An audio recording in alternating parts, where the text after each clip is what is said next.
हम डरते हैं फेलियर से, हम डरते हैं रिजेक्शन से, हम डरते हैं डिसअपॉइंटमेंट से। मैंने मंच की ओर कदम बढ़ाए। मेरा दिल धड़क रहा था, इतनी तेजी से धड़क रहा था कि मैं उसकी आवाज़ सुन पा रही थी कि जब हम अपने फेयर्स से गुजर जाते हैं, निकल जाते हैं, तो दूसरी ओर हमारे सारे सपने बाहें फैलाकर हमारा इंतजार कर रहे होते हैं। Thank you, thank you. एक 7 साल की लड़की थी जो 2nd स्टैंडर्ड में पढ़ती थी। आज उसका इंग्लिश रेसिटेशन का टेस्ट है स्कूल में। इंग्लिश एक ऐसी भाषा जो उसके परिवार में कोई भी नहीं बोलता, ना उसके मम्मी पापा, ना उसके भाई बहन। माँ पापा आपस में पंजाबी में बात करते हैं और बच्चों से हिंदी में बात करते हैं। लेकिन क्योंकि वो एक इंग्लिश मीडियम स्कूल में थी और वो भी एक टॉप स्कूल उस शहर का, इसलिए सब एक्सपेक्ट करते थे कि वो बहुत फराटेदार अंग्रेज़ी बोलेगी। इन सभी एक्सपेक्टेशंस की वजह से वो लड़की बहुत डरती थी। उसको लगता था कि इंग्लिश बोलना उसके लिए नामुमकिन है, मुश्किल है। उसको सच में इंग्लिश बोलना लिखना मुश्किल लगता था। English was like a alien language for her. Recitation test शुरू हो चुका था। उसका दिल तेज़ी से धड़क रहा था। वो बहुत नर्वस थी, बहुत टेंशन में थी। अपनी तरफ से उसने अपनी पोएम बहुत अच्छे से याद करी थी, लेकिन क्योंकि इंग्लिश था इसलिए उसे बहुत डर लग रहा था, बहुत ज़्यादा नर्वस थी वो। फाइनली उसका नंबर आ गया, उसकी बारी आई। उसने धीरे धीरे मंच की ओर, जो क्लास टीचर की बगल में था, उसकी ओर कदम बढ़ाना शुरू किए। उसका दिल इतनी ज़ोर से अब धड़कने लगा था कि उसे लग रहा था कि बाहर आ जाएगा। आवाज़ सुन पा रही थी अपने दिल की। उसके माथे से, उसके हाथों से पसीने छूट रहे थे डर के कारण। फाइनली उसका नंबर आ गया और उसने मंच की ओर अपने कदम बढ़ाए। मंच जो क्लास टीचर की बगल में था। उसने अपनी पोएम रिसाइट करनी शुरू की, लेकिन ये क्या, वो बार बार ब्लैंक हो रही थी, वो शब्द भूल रही थी, वो हकला रही थी। कुछ समय तक तो क्लास टीचर ने बर्दाश्त किया, लेकिन उसके बाद उन्हें गुस्सा आने लगा और क्लास टीचर ने सबके सामने उसको डांटना शुरू कर दिया। कैसा दिमाग है तुम्हारा, इतनी छोटी सी पोएम भी याद नहीं कर सकती तुम? और इंग्लिश का वर्ड तो तुमने एक भी अभी तक ठीक से नहीं बोला। यू नो वॉट, तुम कभी भी अच्छी इंग्लिश ना बोल सकती हो ना लिख सकती हो। और हाँ, पब्लिक स्पीकिंग करने की कोशिश भी मत करना, तुमसे नहीं होगा। उस छोटी सी लड़की की आंखों में आंसू आ गए और वो एक हारे हुए फेलियर की तरह महसूस करने लगी। जैसे इतना काफ़ी नहीं था, क्लास टीचर ने अपनी एक फेवरेट स्टूडेंट को मंच के पास बुलाया और उसको इस लड़की को ज़ोर से चांटा लगाने के लिए कहा। ऐसी इंसल्ट के बाद सोचिए उसके सेल्फ कॉन्फिडेंस, आत्मविश्वास का क्या हाल हुआ होगा। उसकी सेल्फ रिस्पेक्ट, उसका कॉन्फिडेंस सब चकनाचूर हो गए। उसको विश्वास हो गया कि वो कभी भी अच्छी इंग्लिश बोल नहीं पाएगी, लिख नहीं पाएगी, और पब्लिक स्पीकिंग, जैसे उसकी टीचर ने कहा, कभी नहीं कर पाएगी। उसे लगा कि वो एक लूज़र है। उसे विश्वास हो गया कि she is good for nothing. इस घटना का उसके जीवन पर बहुत ही गहरा असर पड़ा। उसे ऐसा लगता था कि अगर वो कुछ भी बोलेगी तो लोग उसे रिजेक्ट कर देंगे, उसका मजाक उड़ाएंगे। She will fail if she speaks, ऐसा बिलीफ उसके मन में बैठ गया था। इसीलिए उसने बोलना ही छोड़ दिया। वो एक बहुत ही साइलेंट, शाय, सहमी हुई, इंट्रोवर्ट सी लड़की बन गई। ऐसी लड़की जो अपने आप को बहुत छोटा महसूस करती थी, बहुत इन्फीरियर महसूस करती थी। जिस लड़की की मैं कहानी आपको बता रही हूँ वो और कोई नहीं, मैं हूँ। ये मेरी कहानी है, मेरे साथ ऐसा हुआ था। और इस एक घटना का मेरे जीवन पर ऐसा असर हुआ कि फेलियर का, हार का डर, लोग क्या कहेंगे इसका डर, उपहास का डर, रिजेक्शन का डर मेरे अंदर जड़ों तक बैठ गया था। और इन फेयर्स की वजह से मैंने हमेशा ज़िंदगी में सेफ जीना सही समझा। रिस्क लेती नहीं थी कोई ज़िंदगी में। आसपास लोग बोलते थे रिस्क मत लो, हाँ मुझे लगता है रिस्क नहीं लेना चाहिए, रिस्क लिया तो फिर फेल हो जाऊंगी। और फेलियर से बहुत डर लगता था। डर से डर के जीने की आदत पड़ गई थी। ये जो फेयर्स हैं ना, ये कहीं बाहर से नहीं आए, स्पेस से नहीं आए। ये जो डर हैं ये हमारे आसपास के एनवायरनमेंट से ही आए हैं। आसपास की जो बाहरी दुनिया है वहाँ से ही ये फेयर्स हमारे अंदर आए हैं। कितनी बार हमने ऐसा सुना होगा कि ये तेरे बस का नहीं है, तू और एक्टर भूल जा। अपने आप को क्या बिल गेट्स समझते हो तुम? तेरे से नहीं होगा, कभी मिलियनेयर नहीं बन सकते, तुझ में तो है ही नहीं। ऐसे कितने विचार हम अपने आसपास से सुनते हैं अपने बारे में, दुनिया के बारे में। और कब ये सारी बातें हमारी सच्चाई बन जाती हैं, दुनिया की सच्चाई हमारे लिए बन जाती हैं, हमें इसका पता भी नहीं चलता। और हमें पता भी नहीं चलता कि हम ये भाषा कब बोलने लग जाते हैं, this is not my cup of T. ये मेरे बस का नहीं है, मैं कभी पब्लिक स्पीकिंग नहीं कर सकती, मैं अपनी बात कर रही हूँ, मैं कभी अच्छी इंग्लिश नहीं बोल सकती, ना लिख सकती हूँ। इस तरह के ये जो विचार हैं, ये हमारी आइडेंटिटी का, हमारी वजूद का हिस्सा बन जाते हैं। ये सारे फेयर्स हमारे इन नेगेटिव बिलीफ्स से आए। एक चीज़ जो मैं यहाँ मेंशन करना चाहूँगी वो ये कि स्टडीज़ ने ये भी रिवील किया है कि ये जो बाहरी बिलीफ्स और परसेप्शंस हमें मिलते हैं, वो 90% of the times they are negative in nature, वो सेल्फ डैमेजिंग होते हैं नेचर में। This is very unfortunate. और इसी वजह से हमारे फेयर्स पैदा होते हैं, इन बिलीफ्स से हमारे फेयर्स पैदा होते हैं। अगर ये लिमिटिंग नेगेटिव बिलीफ्स नहीं होते तो कोई फेयर्स नहीं होते। ट्रस्ट मी, कोई फेयर्स नहीं होते। सोचिए, आपकी ज़िंदगी में ऐसा कितनी बार हुआ है कि आपको कोई बहुत अच्छी अपॉर्चुनिटी मिली है और आप उस अपॉर्चुनिटी को मिस कर जाते हैं क्योंकि आपके अंदर कोई फेयर था। सोचिए इस बारे में और लिखिए अगर कुछ दिमाग में आ रहा है, कब आपने अच्छी अपॉर्चुनिटी को मिस किया बिकॉज ऑफ अ फेयर। कौन से ऐसे डर हैं आपके अंदर जो आपको रोकते हैं वो करने से जो आप सच में दिल से करना चाहते हैं। कितनी बार ऐसा आपकी ज़िंदगी में होता है कि आप जो इम्पॉर्टेंट डिसीजंस हैं आपकी लाइफ के, जो इम्पॉर्टेंट फैसले हैं आपकी लाइफ के, वो अपने डर के लेवल के हिसाब से लेते हैं।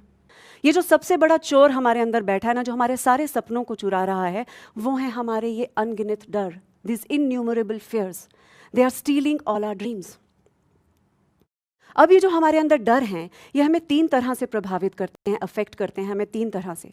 सबसे पहले, जैसे मैंने आपसे कहा, ये आपको डिफाइन करने लगते हैं, आपको परिभाषित करने लगते हैं, आपकी आइडेंटिटी का, वजूद का हिस्सा बन गए। जैसे मेरे वजूद का हिस्सा बन गया था, she is very silent, she is very introvert, you know, she doesn't speak much. ये सारी चीज़ें मेरी आइडेंटिटी का हिस्सा बन गई थी, मेरे बिलीफ सिस्टम में ये कूट कूट कर भर गई थी, मेरी डेफिनेशन बन गई थी। I can not speak in public, I can never speak in English. ये सारी चीज़ें मेरे अंदर मेरे को डिफाइन करने लगी थी।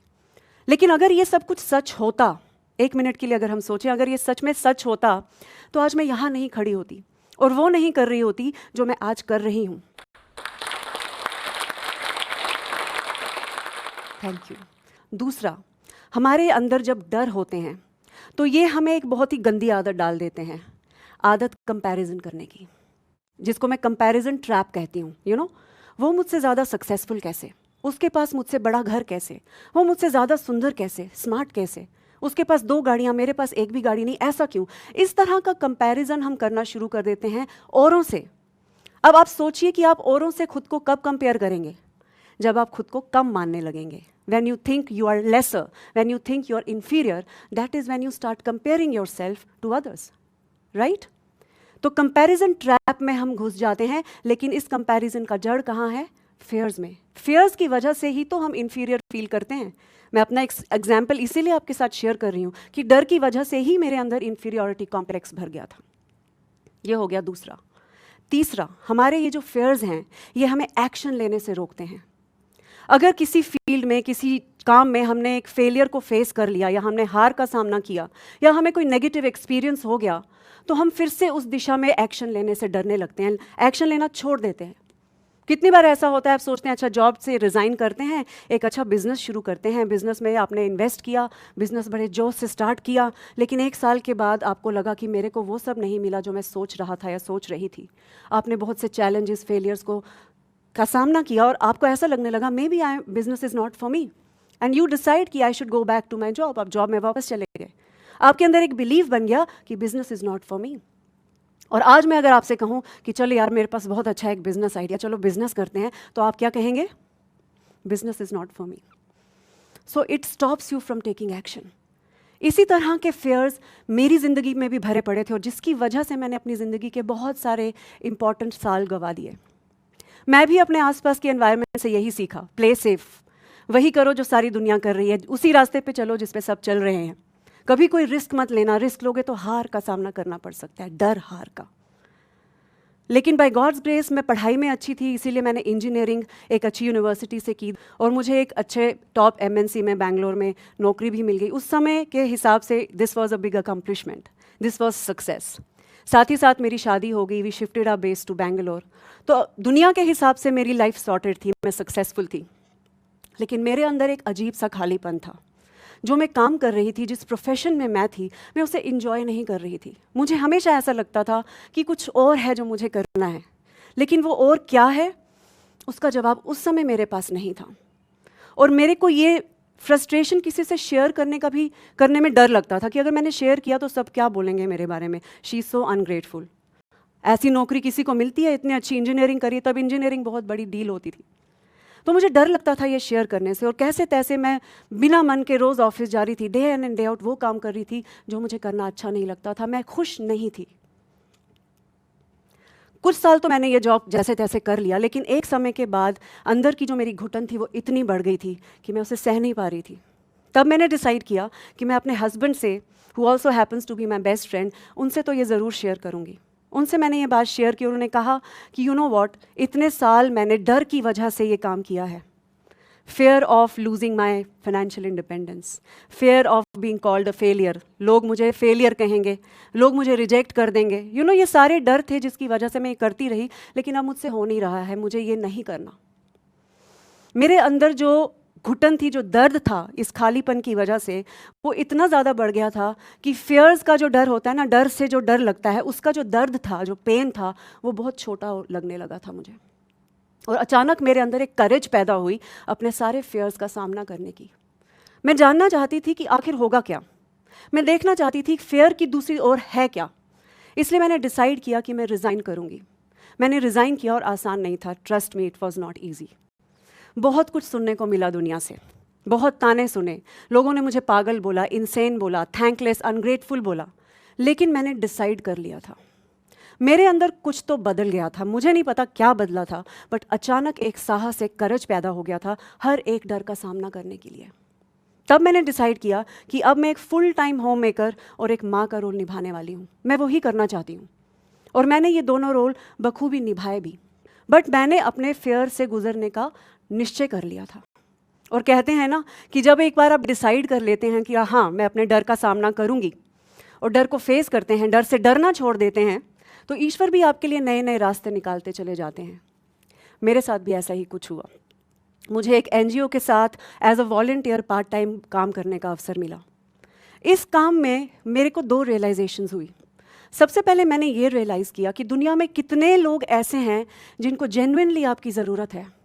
और दूसरी मेरी रियलाइजेशन ये थी कि जब आप औरों के लिए कुछ करते हैं, जब आप औरों के चेहरे पे एक मुस्कान लाते हैं, उन्हें एक होप देते हैं, तो आपको एक अलग ही खुशी का एहसास होता है। एंड दैट इज़ एग्जैक्टली जो मैंने भी फील करना शुरू किया। और मुझे एहसास होने लगा कि this was the missing piece in my life. इसकी वजह से खालीपन था, और वो खालीपन मेरा भरना शुरू हो गया। यहाँ पे मैंने ये रियलाइज़ किया कि लोगों के साथ बात करना, उनको सुनना, उन्हें काउंसल करना मेरा पैशन है। मेरा बैकग्राउंड नहीं था इसमें, मेरा आईटी बैकग्राउंड था, कोई प्रोफेशनल इसके बारे में जानकारी नहीं थी मुझे, बट ये मुझे समझ में आया कि मैं इस काम में नेचुरली अच्छी थी। लोग मेरे सेशंस को इन्जॉय करते थे, उनका वेट करते थे, used to ask more of my sessions. तब मुझे पता चला कि दिस इज़ माई पैशन, और ये करने से ही मेरे अंदर का खालीपन भरेगा। तब मैंने डिसाइड किया कि अब मैं इस फील्ड को प्रोफेशनली परस्यू करूँगी। लेकिन अभी एक बहुत बड़ा चैलेंज बाकी था मेरी ज़िंदगी का। मोटिवेशन के फील्ड में public speaking is like a prerequisite, और ये मेरी ज़िंदगी का सबसे बड़ा डर था starting from my second standard. मुझे विश्वास था मैं पब्लिक स्पीकिंग नहीं कर सकती, और अपने आप को अनगिनत बार मैं ये बोल चुकी थी कि रिंकू, पब्लिक स्पीकिंग इस जन्म में तो नहीं boss, maybe some other life but not in this life. तब मैंने अपने आप से एक प्रश्न किया। मैंने अपने आप से पूछा, रिंकू, क्या ये डर सच में इतना बड़ा है? ये इतना बड़ा डर है कि इतने सालों के बाद तुझे क्लैरिटी मिली है कि तुझे अपनी ज़िंदगी के साथ क्या करना है, तू इस डर से डर कर तू इस मौके को गंवा देगी क्या? तो अंदर से मेरे जवाब आया, नहीं, डर तो है मेरे अंदर, लेकिन मैं अब रुकूंगी नहीं, गुजरूंगी इस डर से और देखूंगी कि हाँ दूसरी ओर क्या है। मैं उस डर से गुजरना चाहती थी। लोगों की ज़िंदगी में एक डिफरेंस क्रिएट करने का जो ये मेरा पैशन था, ये इतना ज़्यादा बलवान था, इतना बड़ा था कि बाकी सारे डर अब छोटे, इनसिग्निफिकेंट लगने लगे थे मुझे। तब मैंने 250 लोगों से भरे हुए एक ऑडिटोरियम में 10 मिनट बोलने का मुझे मौका मिला था, और मैंने इस मौके को जाने नहीं दिया। मैंने मंच की ओर कदम बढ़ाए। मेरा दिल धड़क रहा था, इतनी तेज़ी से धड़क रहा था कि मैं उसकी आवाज़ सुन पा रही थी। जो ही मैंने मंच के ऊपर कदम रखे, मुझे ऐसा लगा जैसे समय थम गया। मुझे ऐसा लगा जैसे सब शांत हो गया। हाँ, माथे से पसीने आ रहे थे, हाथों से पसीने छूट रहे थे, बहुत डर लग रहा था। और मैंने बोलना शुरू किया। मैंने कुछ प्रिपेयर नहीं किया था, बोलना शुरू किया। जितना भी बोला, जो भी बोला, मैंने दिल से बोला। और ज्यों ही मैंने बोलना शुरू किया, मेरे को एक अपने अंदर अजीब सी स्ट्रेंथ, अजीब सी पावर महसूस हुई, जो मुझे कभी भी उससे पहले महसूस नहीं हुई थी। Never ever in my life had I ever felt something like that. It was very different. और मुझे ऐसा नहीं लगा कि मैं कुछ नया कर रही हूँ। It was like I came back home. मुझे ऐसा लगा जैसे वो मंच, वो स्टेज मुझसे बात कर रहा है और मुझे बोल रहा है, welcome home Rinku, this is where you belong, this is who you are. मेरे दिल की आवाज़, छोटी सी आवाज़ जो मेरे अंदर बैठी थी, वो मुझे कह रही थी, Rinku this is who you are, this is what you are meant to do, this is what you are meant to be. जब मैं मंच से उतर कर वापस जाने लगी, तो गरजदार अपलॉज और तालियों के बीच से गुजरते हुए जब मैंने अपनी मेंटोर की तरफ देखा, तो उनकी आंखों में अपने लिए एक गर्व पाया। और मुझे समझ में आ गया कि मैंने अपनी वो पावर, वो स्ट्रेंथ, वो शक्ति को वापस पा लिया है। वो शक्ति, ऐसी शक्ति जो हमेशा से मेरे अंदर ही थी। वो शक्ति मेरे अंदर थी, लेकिन मैंने उसको अपने फेयर्स के ताले के अंदर बंद करके रखा था। कितने सालों तक उसे बंद करके रखा था। वो दिन है और आज का दिन है। मैंने कभी पीछे मुड़कर नहीं देखा। ऐसा नहीं है कि ज़िंदगी में फेलियर्स नहीं आए, चैलेंजेस नहीं आए, उसके बाद डर नहीं आए। ऐसा नहीं, डर कभी नहीं लगा, अभी भी डर लग रहा है, डर तो लगेगा। लेकिन मैंने डिसाइड कर लिया था कि मैं हर डर से अब गुजरती चली जाऊंगी, क्योंकि मुझे समझ में आ गया कि डर की उस ओर क्या है। आज मैं एक सक्सेसफुल एंटरप्रेन्योर हूँ, एक सक्सेसफुल मोटिवेशनल स्पीकर हूँ, एक पर्सनल एक्सीलेंस कोच हूँ, और सबसे इंपॉर्टेंट एक इंग्लिश बुक की ऑथर हूँ। क्या मैं ये थैंक यू क्या मैं ये सब कुछ हासिल कर पाती अगर मैं अपने डर के आगे घुटने टेक देती? कभी नहीं। एक चीज़ जो मुझे समझ में आई वो ये कि जब हम अपने फेयर्स से गुजर जाते हैं, निकल जाते हैं, तो दूसरी ओर हमारे सारे सपने बाहें फैलाकर हमारा इंतज़ार कर रहे होते हैं। डर की जब आप आंखों में आंखें डालकर देखेंगे और उससे गुजरेंगे, तो दूसरी ओर आप अपने हर उस सपने को सच होता हुआ पाएंगे जो आज जिसका सच होना आपको नामुमकिन लगता है। ट्रस्ट मी, यही है डर की दूसरी ओर। तो बस हमें इतना ही करना है। हमें जो डर से, हमारा फेयर से रिलेशन है ना, उसको बदलना है। जो हार है, हमारे ज़िंदगी में फेलियर्स आते हैं, मिस्टेक्स करते हैं, कितने चैलेंजेस आते हैं ज़िंदगी में, नेगेटिव एक्सपीरियंसेस होते हैं लाइफ में, बट इसका मतलब ये नहीं है कि ये सारे एक्सपीरियंसेस हमें तोड़ने के लिए आए हैं, हमें हराने के लिए आए हैं, हमें गिराने के लिए आए हैं। नहीं, वो हमें कुछ बनाने के लिए आते हैं, हमें बहुत कुछ सिखाने के लिए आते हैं। मैंने फेलियर से बहुत कुछ सीखा है, ज़्यादा सीखा है। तो फेलियर जो होता है ना, कोई भी फेलियर फाइनल नहीं होता। फेलियर एक अपॉर्चुनिटी है, एक अवसर है हमारे लिए खुद को और निखारने के लिए, ग्रो करने के लिए, इवॉल्व करने के लिए। Failure is here to make us better versions of ourselves. ये होता है फेलियर। मैंने फेलियर के साथ ऐसा रिलेशन बना लिया है। हमें भी ऐसी धारणा, ऐसे बिलीव्स अपने फेलियर्स के बारे में, अपनी गलतियों के बारे में, अपने सेटबैक्स, अपने चैलेंजेस के बारे में बनाने होंगे। तब कोई भी डर आपको ना डरा पाएगा, ना कभी गिरा पाएगा। तो बस यही रिलेशन जो आपका डर के साथ है, इसको बदलना है। अंत में मैं बस इतना ही आपसे कहना चाहूँगी कि आप अपने अंदर एक ऐसा विश्वास जगा लीजिए, ऐसा बिलीफ जगा लीजिए कि मैं चाहे कितनी भी बार फेल क्यों ना हो जाऊँ, कितनी भी बार मैं मिस्टेक्स, कितनी भी गलतियाँ क्यों ना कर लूँ, ज़िंदगी में कितने भी फेलियर्स क्यों ना आ जाएं, डिसअपॉइंटमेंट्स क्यों ना आ जाएं, चैलेंजेस क्यों ना आ जाएं, लेकिन I will be okay. Trust me, you will be okay. इन सब चीज़ों से गुजर कर जब आप बाहर आएंगे ना, तो आप अपने सपनों को, अपने स्वागत के लिए तैयार पाएंगे। Thank you.